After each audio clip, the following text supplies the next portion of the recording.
আমি আজকে কচুরমুখী দিয়ে ডিমের ঝোল রান্না করব। তাই আমি কচুরমুখীগুলো সিদ্ধ করে খোসাটা ছাড়িয়ে নিয়েছি।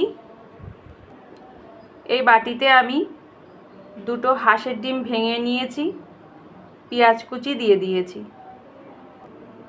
লবণ দিয়ে দিচ্ছি। কড়াইতে আমি তেল দিয়ে দিয়েছি, এখন আমি ডিমটা ঢেলে দিব। ডিমে যত তেল দিয়ে ভাজবেন আপনারা, ডিমের স্বাদটা তত বেশি ভালো হবে আর ডিমটা ততটাই ফুলে উঠবে।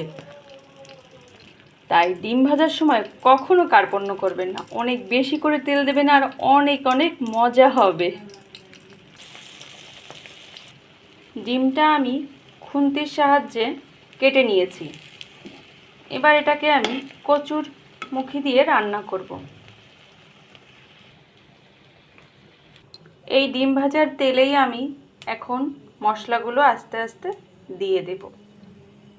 আমি ছোট একটা বাটি নিয়ে নিয়েছি, এটার ভিতরে আদা বাটা, জিরের গুঁড়ো মশলা আর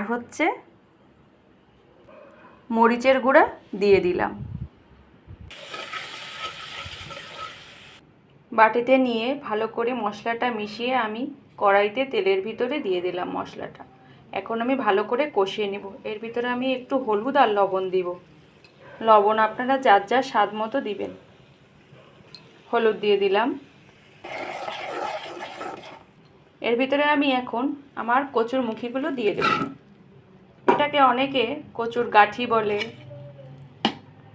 গাঠি কচু বলে, অনেকে কচুরমুখী বলে।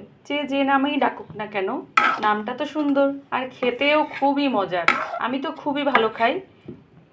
এই কচুরমুখীটা যদি চিংড়ি মাছ অথবা ইলিশ মাছ অথবা পার্শে মাছ দিয়ে রান্না করা হয়, তাও খুব সুন্দর লাগে খেতে। কচুরমুখীর সময় আসলে আমি তো এই মাছগুলো দিয়ে খাবো।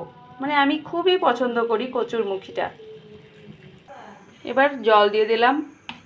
অল্প জলে দিয়েছি, কারণ কচুরমুখীটা বেশি ঝোল আবার ভালো লাগে না। তাও একেবারে যে কাদা কাদা হবে ওই রকম না, মিডিয়াম ঝোল থাকবে। ঝোলের ভিতরে আমি এখন আমার ডিমগুলো দিয়ে দিলাম।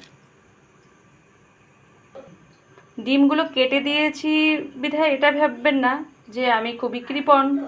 এটা দিয়েছি এই কারণে, যার ভিতরে মানে ভালো করে ঝোলটা ঢোকে আর এভাবেই খেতে ভালো লাগে। কেটে কেটে রান্না করলে এভাবেই খেতে ভালো লাগে, এই জন্যই রান্না করলাম। যদি বড় বড় এক একটা থাকে তাহলে ভেঙে যায়। আমার এভাবেই খেতে ভালো লাগলো, তাই আমি কেটে কেটে দিয়েই রান্না করলাম। আপনারাও এভাবে দেখবেন রান্না করে কেমন লাগে। এখন আমি নামিয়ে নিব। নামিয়ে নেওয়ার পরে একটু জিরে ফোড়ন দিব। কড়াইতে আমি একটু শুকনো জিরে দিয়ে দিলাম, আর তেজপাতা আর শুকনো লঙ্কা মানে শুকনো মরিচ দিয়ে ভালো করে তেলে নিচ্ছি। এবার আমি এর ভিতরে আমার কচুরগাঠি ঝোলটা দিয়ে দিব। সাধারণ সিম্পল রান্না, এভাবে রান্না করে দেখবেন ভালো লাগবে খেতে। এর ভিতরে একটু গরম মশলা দিয়ে দিচ্ছি, অল্প সামান্য একটু গরম মশলা, তাতে একটু সেন্ট আসবে। এই কারণে সামান্য 1 চিমটির মতো গুঁড়া দিচ্ছি, গরম মশলার গুঁড়া। হয়ে গেছে আমার রান্নাটা, এখন আমি নামিয়ে নিব। ধন্যবাদ সবাইকে।